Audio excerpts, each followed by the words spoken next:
the heart, and you're to blame. You give love a bad name. I played my part, and you played your game. You give love a bad name. How you doing, guys? A very good evening. 5:40 by the watch. I'm Jaslin Kapani, the founder and CEO of I'm Record Design. We're in the business of designing, supplying, and manufacturing home and office decor and interior solutions. So here we are. Quick cheers.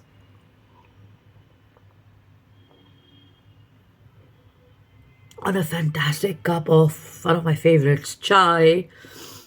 I don't have my robo here. This is one of those situations when you just want a robo, specifically when it's getting a little chilly and cold and stuff, and one is a little under the weather. So, anyways, that's hota rehta hai.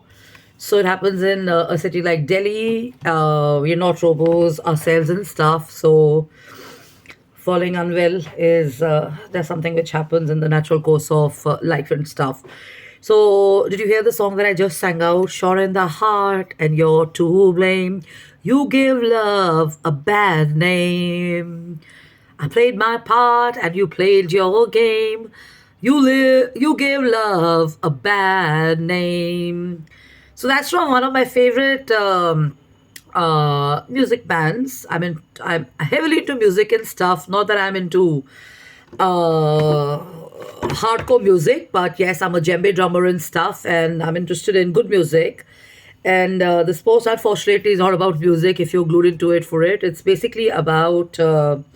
Does Have you ever heard somebody complain, call you up, and blast the shit out of you, telling you this that they'd fixed a meeting for you and stuff, and they're trying to help you and all that, and because you've not shown up, or because you've been a letdown, or because of your attitude, or because of your slow response time and stuff, stuff they put together has fallen apart. It's got you a bad name, and they are in an embarrassing spot and stuff. So, have you been through this? Fortunately and unfortunately, I've not been through this situation myself, but I see it, or I've seen it in my career of my journey, which is still happening, and it's quite a kick-ass one and stuff, and lots to do. There's so much to do in life, which I'm going to keep doing, I'm sure, and stuff. And the point is this, that you do see from people an attitude here and there. Somebody asks you to recommend you, or somebody will ask you, can you just recommend me here and there and stuff, and you do that, and they put you in a really embarrassing situation by not showing up, or they're not just there on time, or they've messed it up and stuff, and you get to hear for that and stuff, right? Or let's say you're in a high profile, you're handling a portfolio and stuff, you've promised that you're going to be there, but you've not been able to make it, and you've been irresponsible. You've not informed people in advance, and with the way technology is supporting everybody, it takes 30 seconds to drop in a message, whether you're in a network area or not.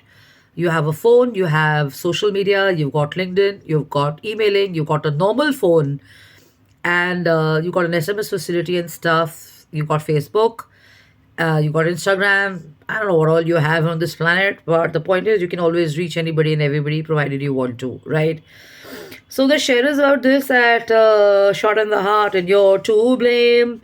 You give work a bad name. I played my part, and you played your game. You give work a bad name. So do people apologize on this when they've delayed their work and stuff? So it's quite surprising that I see this in the work of design and architecture. I see this many times in work and stuff.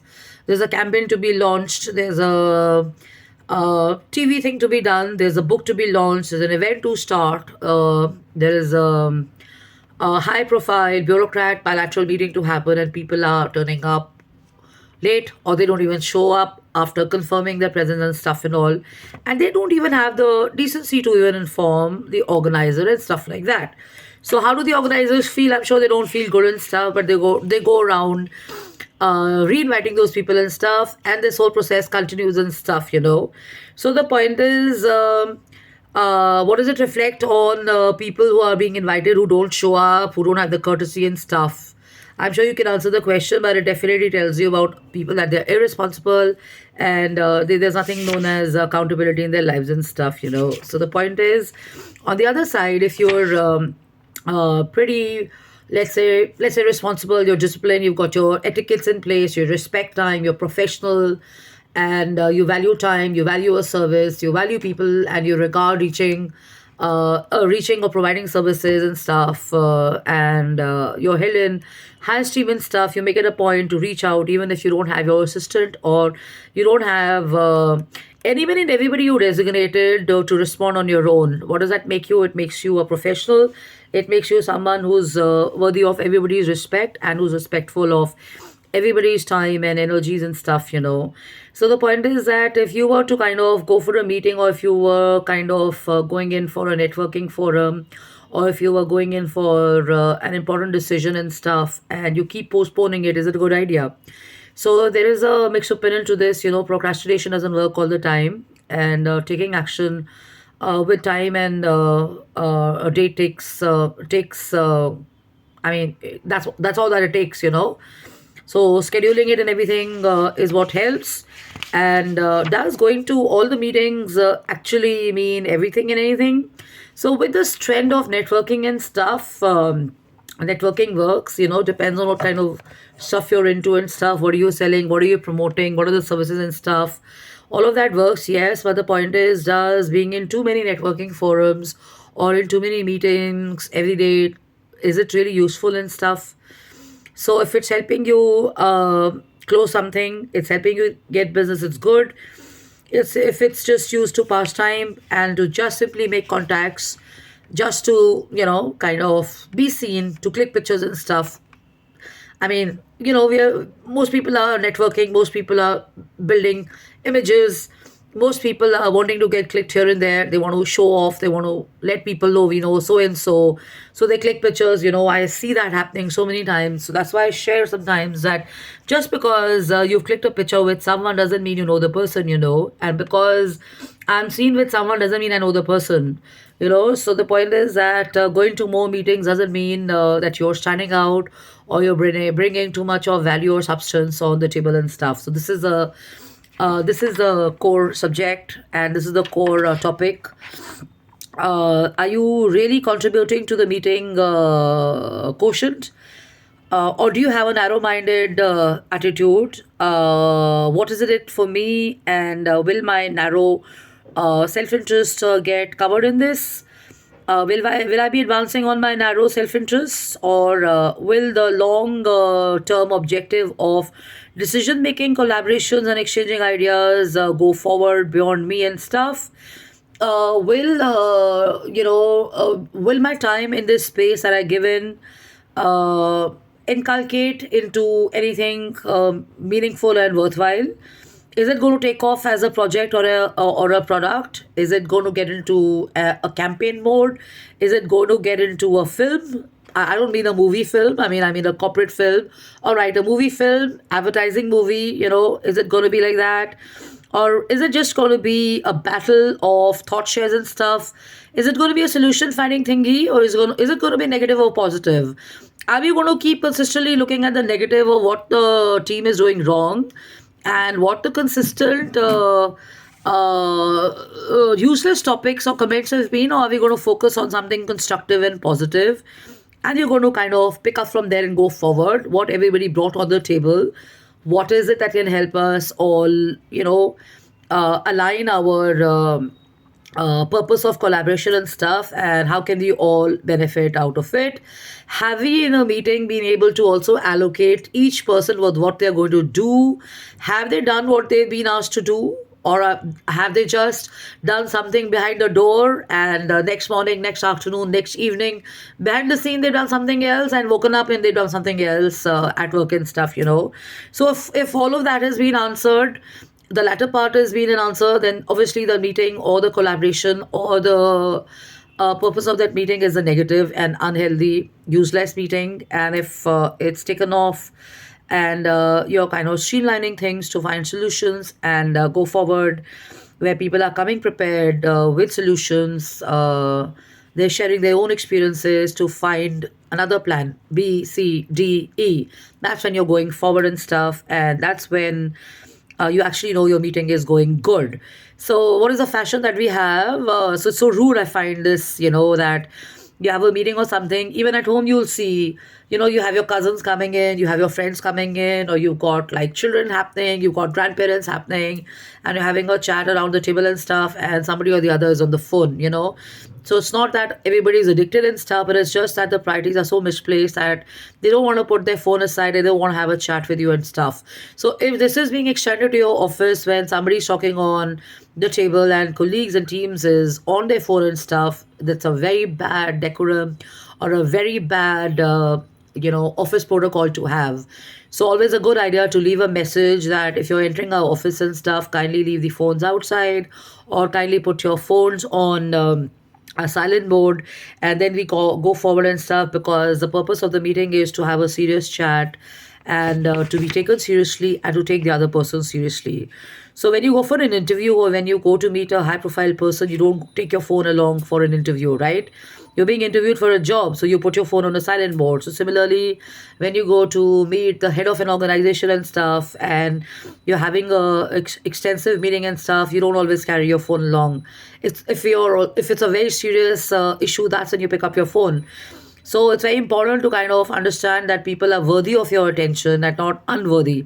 This is where people miss it, they forget it, they're being casual and stuff. And people who are professional, people who've been to the best of colleges, the best of institutions internationally, they've been in global schools, global colleges. They've been globally in business chambers. They've been heading top 10 giants and stuff, or the top 10 industry heads and stuff. This is where they come from. You got to have respect for those people and stuff. So always a good idea. So it's not the number of meetings, it's the quality of meetings and stuff. And what's important is that to not go through the FOMO thingy. So FOMO is when you have the fear of missing out, and how to cope with that or how to deal with that is to have no regret of missing out. So I shared this. That's a term that I came up with. FOMO is the fear of missing out. That's when you're bombarding people with information or your presence in every event, because you're scared people are going to forget you if they don't meet you. You're scared if you are not visible on social media, or if somebody else is on social media, people will not take a note of you and stuff and all that. So that's FOMO. So what's important is to have no regrets. If you're not there, it doesn't mean people have forgotten you.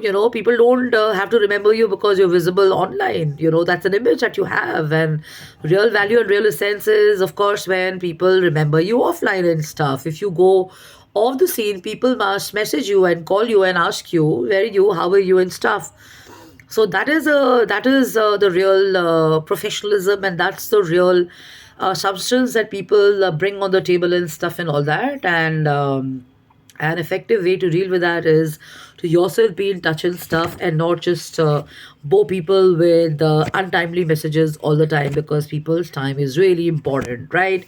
So the next chapter in my own language is going to be: do you bring joy to the tables, and do you bring joy to these meetings and stuff, or what is it that you bring on the table and stuff? Do you play the devil's advocate? Do you play games? What I just sang at the very onset. Shot in the heart. What is that? Shot in the heart, and you're to blame. You give work a bad name. I played my part, and you played your game. You give work a bad name, right? So the point is, do no harm, think no harm, write no harm, promote no harm, and we're all responsible. We're all responsible adults at work and stuff. And whenever you take it in for a role and stuff, be it a junior role of a guard, of a receptionist, of um a telephone caller, or a call center person, or uh, a mid-management person or a senior most person and stuff, you're all responsible for something or the other. So when people join an office and stuff, they get this feeling that we've grown up now, you know. So the point is, ये सिर्फ बोलने के लिए नहीं है कि आप बड़े हो गए हैं. When you're in office and stuff, you got to understand that you're not a child anymore. You've grown up and you're an adult, and you got to conduct and behave like an adult. And you have to come out of this self-promoting, self-centric attitude, and you have to think a little expansive and beyond your own self and stuff. And you have to answer a couple of questions. Why am I participating here? Am I only promoting myself? Am I only promoting my products? Am I only promoting my business? Am I promoting my team? Am I taking my country forward? Am I taking people forward? Have I got a vision here? And even if I'm doing business development right now only for myself and stuff, when I go back and I plug it in and my own business model and stuff, does it really also plug in the benefit to the nation, the country, the people behind it? Do people working behind me get benefited out of me? My team, does it benefit from me and stuff? People whom I hire, are they happy with me or not? Or people who I have on board, are they happy with me or not and stuff? You know, so it's not a joke, you know. So everything is not about being in meetings and stuff. You've got a lot on happening on your side when you're a self-employed person, or you're a designer or an entrepreneur, or you're a founder or a CEO. So make sure that there is always a scope for thinking beyond yourself and also adding value, knowledge, joy, and something new and different, which people call, transforming or revamping your culture and stuff, you know. So you help people kind of come out of their homes and personal spaces and stuff to feel better. They are supposed to develop, they're supposed to grow as better individuals and stuff. That's what the purpose of an organization and a business is, you know. So, shot in the heart, and you're to blame. You give work a bad name. So, try be a good boss, try be a good human being, try be a good mentor and stuff, and try and help people look at the brighter side at work. They should feel more satisfied when they go back, and they must be able to come back looking forward to the next day and stuff.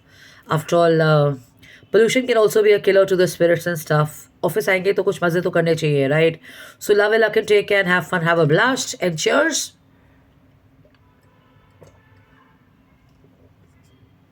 So be a leader, take people forward, move forward, and keep your spirit alive. And always a good idea to have joy happening at work and stuff. Enjoy. Take care, and you can write to me on jkapani@gmail.com, jashinkapani@gmail.com, and jkapani@gmail.com. Thank you so much, my friend, for writing in. Shane, yeah, I'm doing good and great, and I'm sure you can see that and stuff. And your videos are so encouraging on boxing with your dad. So always nice to see some international stuff happening here and there. So social media is not always that bad, you know. So love and luck and take care. Have fun, have a blast. It depends on what you choose to follow. So use your time, not to feel FOMO, but also to kind of grow more. Yeah, bye-bye. Cheers.